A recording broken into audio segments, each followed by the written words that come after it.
Hey, what's up, everybody? This is Jeff White, Jeff White Fitness Solutions. Want to thank you for checking out this video today. And today I want to talk about the after effects of the election. We recently had an election here in the United States, and quite a few people are happy, but then you have a lot of people who are upset. And they are especially upset because our new president has created or signed a lot of executive orders that are making some really big changes in the country. And people are really upset about it. And whether you are for the president or against the president is not the point of this video. The point of this video is to know that no matter who is in control, you still have to live your life the best you can, and you can still do that. Now, I know that in the past there have been presidents I didn't like, and as I look back on my life, I was still able to do what I needed to do to survive. So in this video, we're going to talk about the things that we all can do, whether you're for the president or against the president, to survive, thrive, and excel during these next 4 years. So it's critical that we don't give up our power, but know that there are things we can still do in spite of who is in office. Now, whether you're for him or against him, that is your decision, that is your business, that is your choice, that's your opinion. That's not the topic of this video. This video is about what we can do to do as well as we can in this climate, in spite of whoever is president. So we're going to get started. But before we do, please like and subscribe to the channel, and please leave me a comment to let me know what you think, because we're going to talk about things you can do physically, mentally, spiritually, and financially to survive and thrive in the next 4 years. All right, guys, you ready? Let's do it. So remember, whether you're for the president or against the president, your top priority is to maintain your good health and your good fitness. And again, that fitness is physical fitness, mental fitness, spiritual fitness, and financial fitness. It doesn't matter who's in the presidency or the Oval Office, those 4 areas of your life have your top priority. And whoever that person is in DC, they cannot impede or prevent you from achieving your peak in each of those areas. So the first thing we want to talk about is your physical fitness.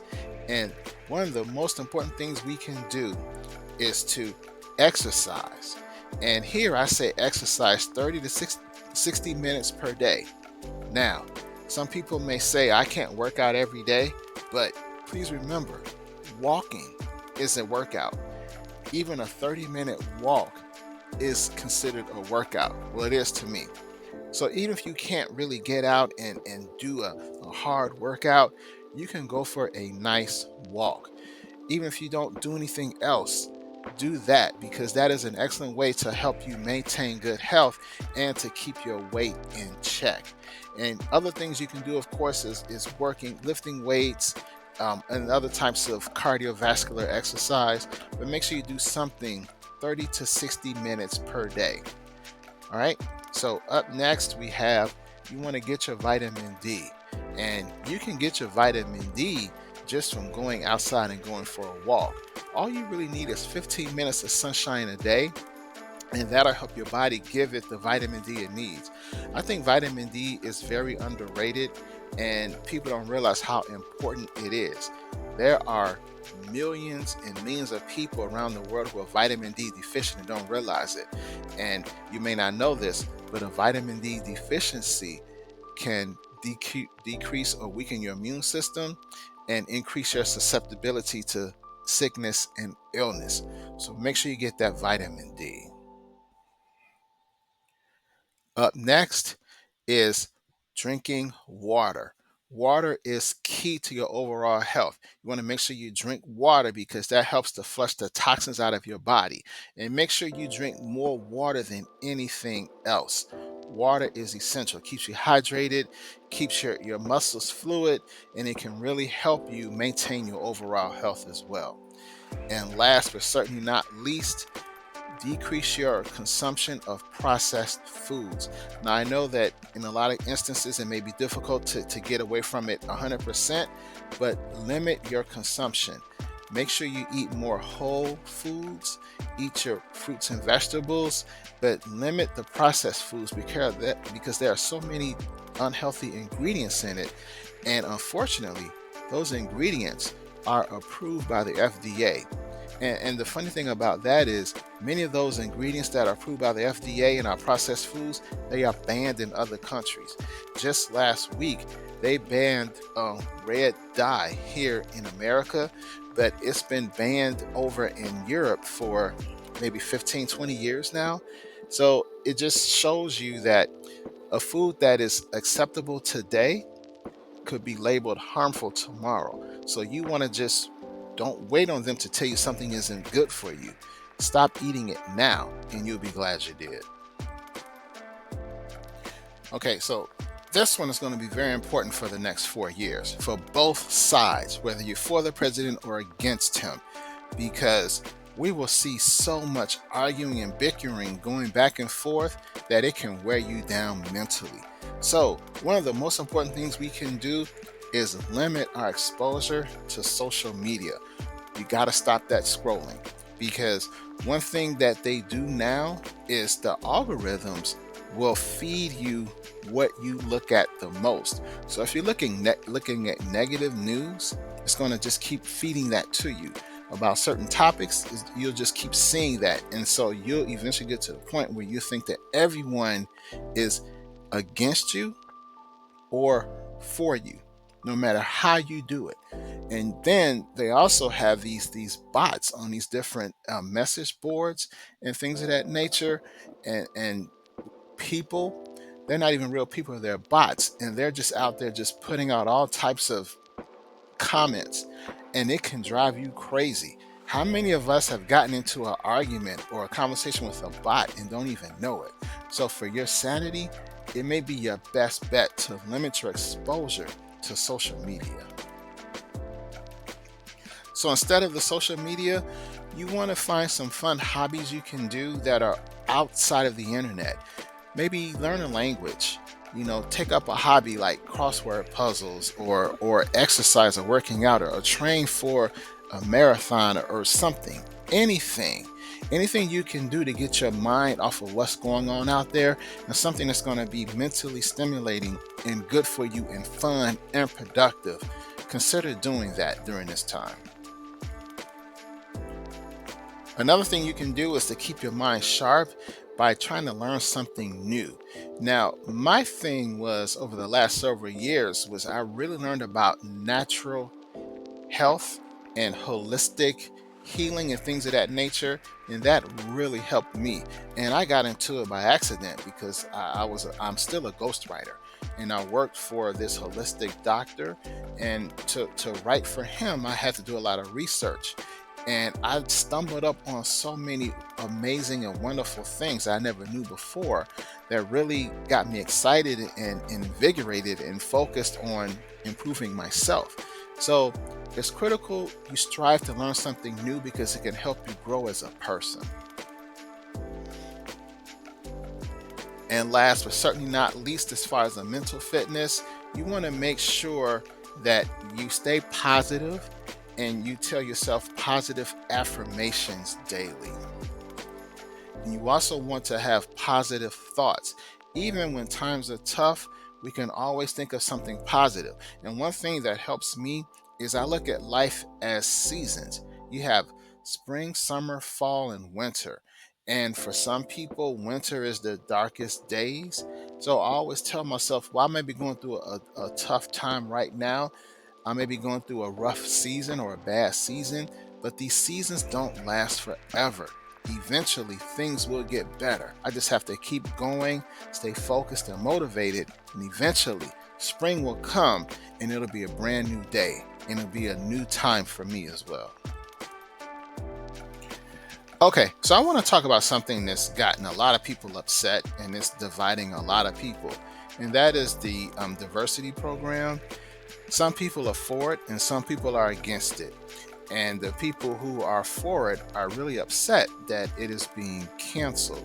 And the people who are against it are happy. So whatever side you're on, that's on you. But this is what I want to say about that. No matter what program is going on, you still have to focus on doing what you have to do for you.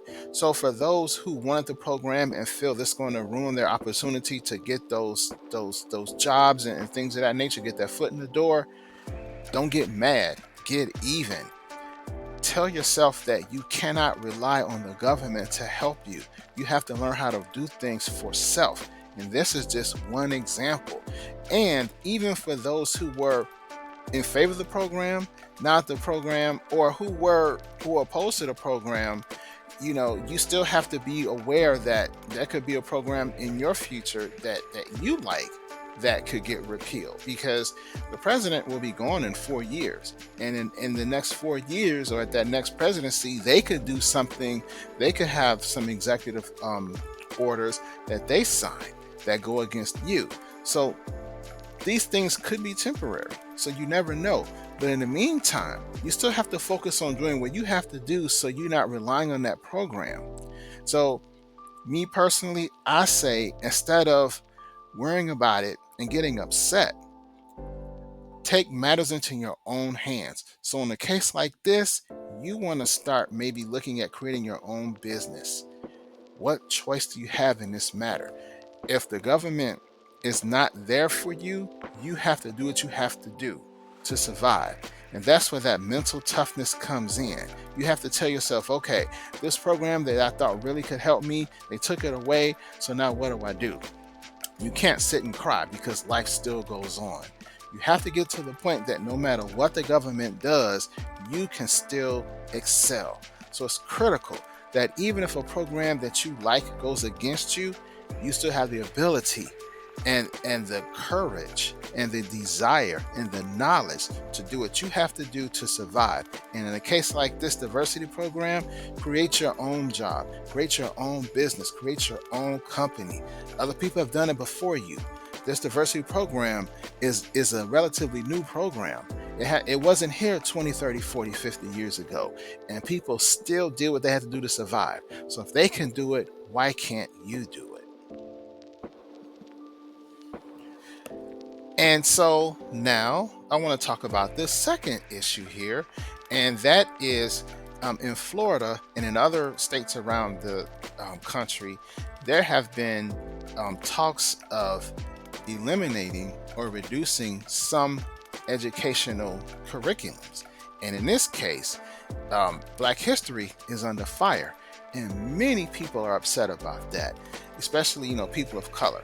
And me personally, it didn't surprise me, because speaking from personal experience, I didn't learn what I wanted to learn in school. They never taught me what I needed to know. In addition to that, school only teaches you so much. It's critical that you go out, and once school is over, you learn on your own. I tell my son that all the time. School will only teach you so much, but you have to continue learning outside of school. So instead of getting mad about this program or the Black history curriculum in the schools that I really didn't think was very good anyway, I went out and started my own.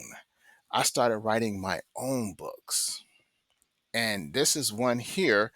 It is Yes We Did: Amazing Accomplishments in African American History. I wrote a series of books. It's 4 books in the series, and the artist is David Sanders. These books are on Amazon. But again, instead of getting upset at the schools and the curriculum and angry that they're not teaching things that I feel is important, I went out and became proactive and did what I felt I had to do to learn what I needed to learn and help others learn what they needed to learn as well.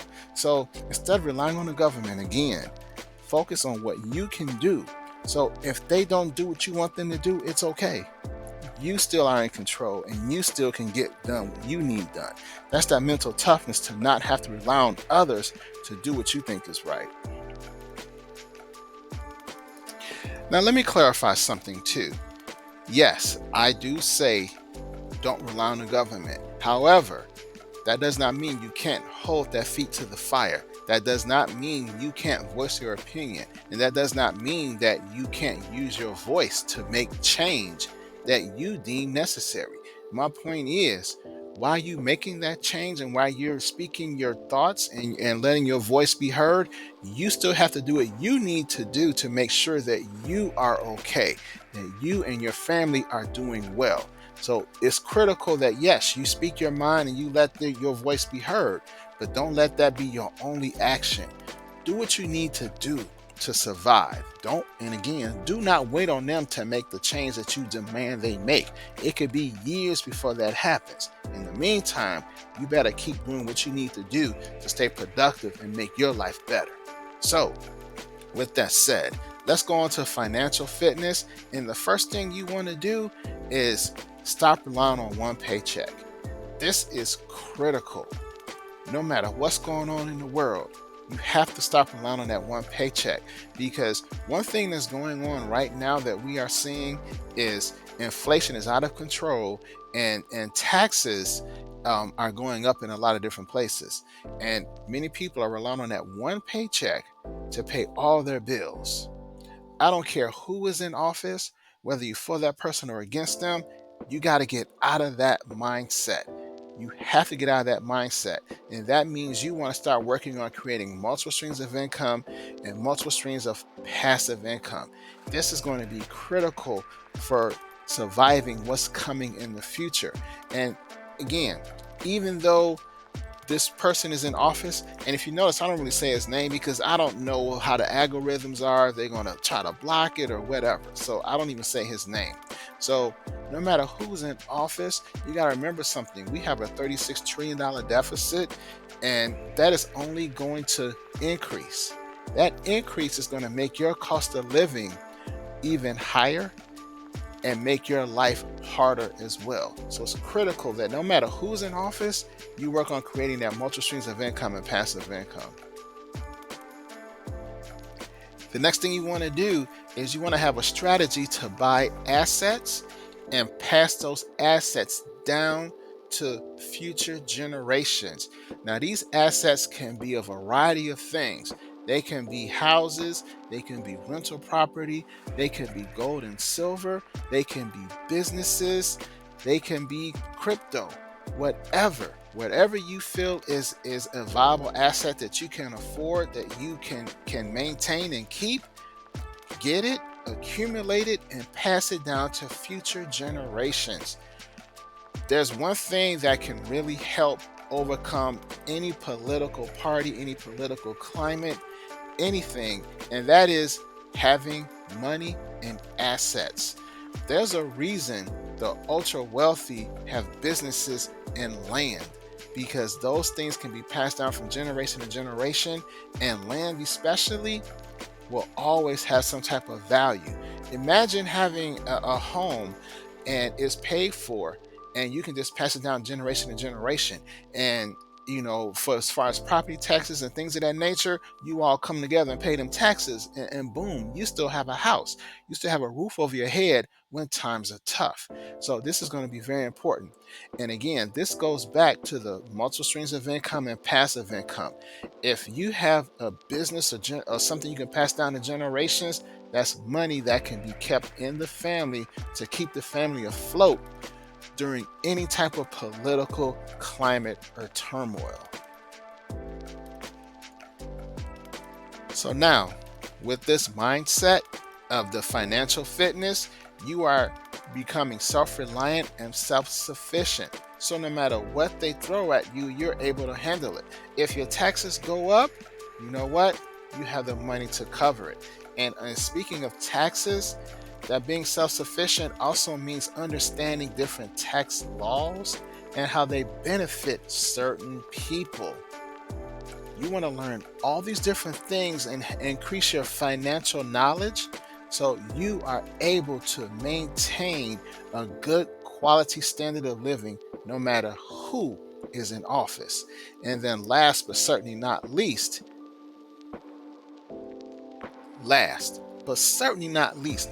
Do not expect the government to bail you out.